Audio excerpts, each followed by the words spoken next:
American sniper. ये movie American sniper सच्ची कहानी पर आधारित है। स्टोरी एक ऐसे आदमी के बारे में है जो कि एक फौजी है।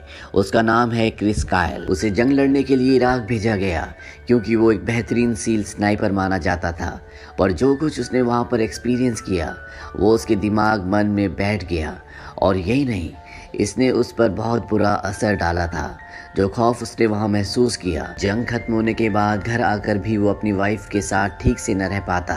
इसने उसकी मैरिड लाइफ को अफेक्ट करना शुरू कर दिया था। कहानी शुरू होते ही क्रिस को इराक में दिखाया जाता है जहाँ के हालात बहुत ख़राब हैं। हर तरफ खौफ ही खौफ है।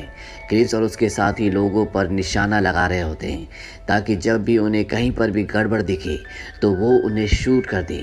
तभी क्रिस नोट करता है कि एक घर से एक औरत निकलती है। उसने चादर ले रखी होती है और वो अपने हाथ नहीं हिला रही होती, जैसे उसने अपनी चादर में कुछ छुपा रखा हो। उसके साथ एक बच्चा भी है। वो औरत उस बच्चे को कुछ पकड़ाती है। क्रिस जान जाता है कि ये ग्रेनेड है। वो घबरा जाता है क्योंकि उसे पता है कि ये ग्रेनेड उन्हीं लोगों को ख़त्म करने के लिए उस औरत ने बच्चे को पकड़ा है ताकि उन्हें सबसे आज़ादी मिल सके। क्रिस सबसे अलग था। उसके दिल में रहम था। वो जब भी किसी को शूट करने लगता उसके हाथ कांपते थे और उसका दिल इस बात की इजाज़त नहीं देता था, लेकिन उसे अपने देश और ऑर्डर्स की वजह से ऐसा करना पड़ता था। यहाँ भी इसे इस बच्चे को शूट करना था वरना ये खुद मारे जाते। क्रिस उस बच्चे को शूट कर देता है और यहाँ से कहानी फ्लैशबैक में जाती है जब क्रिस एक छोटा बच्चा था। वो अपने पिता के साथ शिकार करने जंगल गया था जहाँ पर उसके पिता उसे हिरन का शिकार करना सिखाते हैं। क्रिस अपना निशाना बहुत ही अच्छे तरीके से लगाता है जिससे वो हिरन का शिकार कर देता है। अब काफ़ी साल बीत जाते हैं और क्रिस बड़ा हो चुका है। अब वो एक काउबॉय है। उसे अपने प्रोफेशन में काफ़ी इंटरेस्ट होता है। एक दिन जब वो घर जल्दी आ जाता है तो वो देखता है कि घर पर उसकी गर्लफ्रेंड किसी और आदमी के साथ सो रही है। इस बात से क्रिस को बहुत दुख होता है और वो अपनी गर्लफ्रेंड को वहाँ से जाने के लिए कहता है। इसके बाद वो अपने भाई से मिलता है और उसके साथ टीवी देखने लगता है। न्यूज़ से उसे पता चलता है कि यूएस एम्बेसी पर कुछ अटैक हुए हैं जिससे उन्हें काफ़ी कुछ फेस करना पड़ा है। बस यही वो वक्त होता है जब क्रिस के दिल में ये बात आती है कि वो यूएस यानी अपने देश को सर्व करेगा और एक अच्छा ऑफिसर बनेगा। वो इंटरव्यू देने जाता है और लकीली सेलेक्ट भी कर लिया जाता है। उसकी ट्रेनिंग शुरू हो जाती है। काफ़ी ट्रेनिंग करने के बाद क्रिस इस काबिल हो जाता है कि खुद को एक अच्छा आर्मी ऑफिसर कह सके। एक दिन वो एक बार में जाता है जहाँ पर उसकी मुलाकात एक लड़की से होती है जिसका नाम टाया होता है। इन दोनों के बीच में काफ़ी अच्छी बातें होती है। जल्दी ये दोस्त बन जाते हैं और दोस्ती प्यार में बदल जाती है और इन दोनों की शादी हो जाती है। लेकिन क्रिस इराक जाने के बाद बहुत बिजी हो जाता है क्योंकि वहाँ उसे बहुत मुश्किल और डेयरिंग मिशंस मिलते हैं जिनको कंप्लीट करने में बहुत हौसला चाहिए। वो काफ़ी लोगों को मारता है। ना चाहते हुए भी उसे अपने देश के लिए सब करना पड़ रहा था। इसकी वजह से सब उसकी बहुत तारीफ करते हैं और उससे सीनियर रैंक मिल जाता है। उसकी हिम्मत और किलिंग हिस्ट्री को देखते हुए उसे एक और बहुत बड़ा मिशन दिया जाता है और वो एक बहुत खतरनाक टेररिस्ट को मारने का होता है। उस टेररिस्ट का नाम अबू मुसद होता है। अब इसका पता लगाने के लिए यूएस आर्मी घर घर जाकर पूछती है। उन्हें एक फैमिली मिलती है जिसके हेड को यानी आदमी को अबू मुसद के बारे में पता होता है। वो कहता है कि एक आदमी उसका बहुत करीबी साथी है, मैं उसको जानता हूँ, वो उसका राइट हैंड है। आर्मी इस आदमी को डराती है ताकि वो आदमी सारी इन्फॉर्मेशन इन्हें दे दे। वो आदमी अपनी और अपनी फैमिली की जान बचाने के लिए इन्हें सब कुछ बता देता है। पर जब ये बात अबू मुसद के राइट हैंड को पता चलती है तो वो उस आदमी के बेटे को पकड़ लेता है। अपना बदला लेने के लिए वो उस आदमी के सामने ही उसके बेटे को ज़मीन पर गिरा देता है और ड्रिल मशीन को ऑन करता है और उस आदमी के बेटे के सर में घुसा देता है। ये एक बहुत ही दर्दनाक मंजर है। बाप अपने बेटे को उस हालत में देखता है और ज़ोर ज़ोर से चिल्लाने लगता है। वो आगे बढ़ता है लेकिन वो आदमी बच्चे के बाप को शूट कर कर गिरा देता है। क्रिस दूर से फायरिंग शुरू कर देता है ताकि वो मुसब के साथी का ध्यान अपनी तरफ खींच सके और बच्चे को बचा सके। लेकिन उसकी तरफ भी गोलियां चलाई जाती है जिससे वो बच्चे को बचाने में नाकाम रहता है। वो इस सब से थक जाता है। उसका जहन ये सब एक्सेप्ट करने के लिए तैयार नहीं होता कि कैसे एक इंसान दूसरे इंसान पर इतना जुल्म कर सकता है। कुछ दिनों बाद उसे खबर मिलती है कि वो पिता बन गया है तो जाहिर है अब उसकी वाइफ को और बेबी को उसकी ज़रूरत थी। तो क्रिस छुट्टियों पर घर आ जाता है। घर आकर भी वो न्यूज़ में इराक के हालात की खैर व खबर लेता रहता है।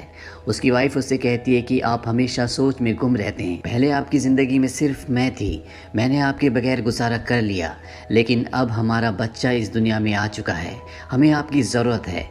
क्रिस को भी इस बात का एहसास होता है, लेकिन जितना वक्त वो इराक के बुरे हालात में गुजार चुका था उसके लिए नए तरीके से चलना और ज़िंदगी गुजारना काफ़ी मुश्किल था। इस वजह से उसकी फैमिली टर्म्स कुछ बिगड़ने लगती है। जल्दी वो दिन भी आ जाता है जब उसकी छुट्टियां ख़त्म होने वाली होती हैं और अब उसको वापस जाना था। वो हेलीकॉप्टर में बैठकर इराक आ जाता है। इराक पहुंचकर उसे पता चलता है कि उसकी सबसे ज़्यादा किलिंग की वजह से लोग उसके पीछे हैं, जिसमें अबू मुसाब और उसका राइट हैंड टॉप लिस्ट में है। इसीलिए सर्च ऑपरेशंस होने लगते हैं। यूएस आर्मी जगह जगह अबू मुसाब और उसके राइट हैंड को ढूंढने लगती है, घर घर जाकर तलाशी लेती है। हर तरफ खौफ फैला होता है। एक रोज़ वो एक घर पहुँचते हैं जिसकी तलाशी के दौरान उन्हें वहाँ पर काफ़ी ज़्यादा हथियार मिलते हैं, यानी कि इस फैमिली का लीडर भी टेररिस्ट के साथ मिला होता है। इन्हें पता चलता है कि अबू मुसाब के साथी का घर सामने ही है। अभी सब लोग तैयार हो जाते हैं कि वहां जाकर उस आदमी को, यानी कि अबू मुसाब के राइट हैंड को खत्म करेंगे। वहां पहुंचते ही लोग उन पर फायरिंग शुरू कर देते हैं, जिसमें अबू मुसाब के राइट हैंड की मृत्यु हो जाती है। ये इनके लिए एक बहुत बड़ी अचीवमेंट होती है, क्योंकि 2 आतंकवादियों में से एक को ये मार चुके थे।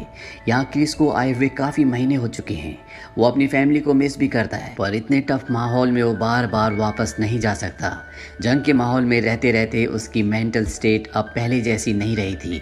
उसमें बहुत ज़्यादा एग्रेशन आ गया होता है, बात बात पर गुस्सा करना, हर एक चीज़ को नेगेटिव रूप में जांचना उसके लिए नॉर्मल रूटीन का हिस्सा बन गया था। इसी दौरान क्रिस को पता चलता है कि उसकी बेटी हुई है, इसीलिए क्रिस को एक बार फिर से घर आना पड़ता है। वो हॉस्पिटल जाता है, लेकिन वहाँ नर्स और स्टाफ पर गुस्सा करने लगता है। दरअसल जंग के माहौल में रहने के बाद गुस्सा, एग्रेशन उसकी आदत में आ चुका था, जो यहाँ हॉस्पिटल में बहुत ज़्यादा वियर्ड लगता है। वहीं दूसरी तरफ इराक में हालात बिगड़ने लगते हैं। इराक में एक सीरियन स्नाइपर होता है जो यूएस आर्मी पर छुपकर अटैक कर रहा होता है। वो क्रिस को भी हराना चाहता था ताकि वो हर मिशन में फेल हो सके। वो स्नाइपर यूएस आर्मी पर फायरिंग करता है, जिससे काफ़ी लोग जख्मी हो जाते हैं। उनमें से एक क्रिस का बहुत अच्छा दोस्त भी होता है। आर्मी के 2 खास लोग भी मारे जाते हैं।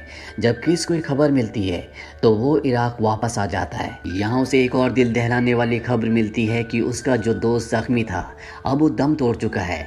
क्रिस खुद भी टूट जाता है, क्योंकि वो अपनी वाइफ को ये कह कर आया था कि वो सिर्फ अपने दोस्त के लिए वापस जा रहा है, और इसके जवाब में उसकी पत्नी ने उससे कहा था कि आपके लिए फैमिली ज़रूरी नहीं है, अब आप वहीं रहें, और अगर आप वापस आए भी तो शायद हमें ना पाएं। क्रिस परेशान हो जाता है, लेकिन तभी उसे एक और मिशन के लिए तैयार किया जाता है, जो कि इसी सीरियन स्नाइपर को मारने के लिए होता है। वो सब एक जगह पर डिप्लॉय किए जाते हैं, जहाँ क्रिस उस सीरियन स्नाइपर का निशाना लगाते हुए उसे मार गिराता है। यहाँ एक बार फिर से क्रिस की वजह से यूएस आर्मी की जीत होती है, पर अबू मुसाब को भनक लग जाती है कि क्रिस आसपास ही है और वो उसे मारना चाहते हैं।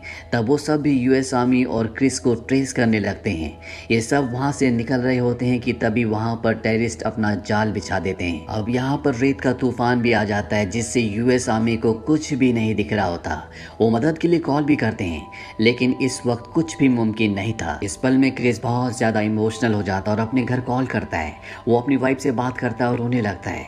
क्रिस कहता है कि मैं तुमसे मिलना चाहता हूँ, मैं आखिरी सांस तक कोशिश करूंगा कि तुम तक और अपने बच्चों तक पहुँच सकूं। यहाँ पर रेत के तूफान से घबराने की बजाय यूएस आर्मी डिसाइड करती है कि वो कैमोफ्लाज यानी कि रेत के तूफान से बने पर्दे का फायदा उठाते हुए यहाँ से निकल जाएगी। यूएस आर्मी ऐसा ही करती है, पर रास्ते में क्रिस को गोली लग जाती है, लेकिन वो अभी भी हिम्मत नहीं हारता और आखिर ये सब के सब एक सेफ जगह पहुंच जाते हैं। क्रिस को वहां से वापस अपने घर ले जाया जाता है। उसकी वाइफ उसे देखकर बहुत खुश होती है, लेकिन क्रिस काफ़ी खामोश रहता है। वो हमेशा किसी सोच में गुम रहता है। उसकी वाइफ उसके इस बिहेवियर से काफ़ी चिंतित होती है। वो क्रिस को मेंटल हेल्थ कंसल्टेंट के पास लेकर जाती है। यहाँ हमें पता चलता है कि क्रिस की खामोशी के पीछे उसके रिग्रेट्स थे। उसे पछतावा था कि उसने इतने सारे लोगों को मारा, उसने गलती की, वो लोग मरना डिजर्व नहीं करते थे। तब कंसल्टेंट उसे हिम्मत देता है और कहता है कि क्रिस तुम एक आर्मी पर्सन हो, तुमने अगर अपने देश की हिफाजत के लिए ऐसा किया तो तुम्हें इसका पछतावा नहीं होना चाहिए। साथ ही वो और भी ऐसे लोगों को बुलाता है जो कभी आर्मी में सर्व कर चुके थे। वो सब अपने एक्सपीरियंसेस शेयर करते हैं और क्रिस को मोटिवेशन देते हैं। क्रिस अब सोचने लगता है कि जंग खत्म हो चुकी है, उसे अपनी वाइफ को, बच्चों को क्वालिटी टाइम देना होगा। वो उसके लिए बहुत कोशिश करता है और आहिस्ता आहिस्ता कामयाब होने लगता है। अचानक उसके घर में उसका दोस्त, या यूं कह लें कि उसका कोई जानने वाला आता है। उसे क्रिस से कोई मदद चाहिए थी। क्रिस उसके साथ चला जाता है, लेकिन अब हमें यहाँ बताया जाता है कि क्रिस को उस आदमी ने मार दिया। क्रिस की वाइफ को जिस बात का डर था वही हुआ, वो खाली हाथ रह गई। अब क्रिस की डेड बॉडी को बहुत शान के साथ उसके घर वापस लाया जाता है। आसपास आर्मी होती है और उसका मेमोरियल भी बनाया जाता है। मूवी की एंडिंग सीन में हमें एक्चुअल पिक्चर्स दिखाई जाती हैं, जो इस बात का विटनेस होती है कि क्रिस वाकई एक सच्चा किरदार था। यानी कि पूरी कहानी सच्ची घटनाओं पर आधारित है। इस कहानी से हमें सीख मिलती है कि जंग में चाहे जीत किसी की भी हो, लेकिन नुकसान दोनों तरफ होता है, दुख और तकलीफ दोनों तरफ आती है। तो ये थी पूरी कहानी फिल्म अमेरिकन स्नाइपर की। ये मूवी सन 2014 में रिलीज हुई थी। IMDb पर इसकी रेटिंग है 7.3। इस फिल्म का बजट था $59 मिलियन और बॉक्स ऑफिस पर इसने कमाई की थी $547.4 मिलियन की। उम्मीद करते हैं कि ये कहानी आपको पसंद आई होगी।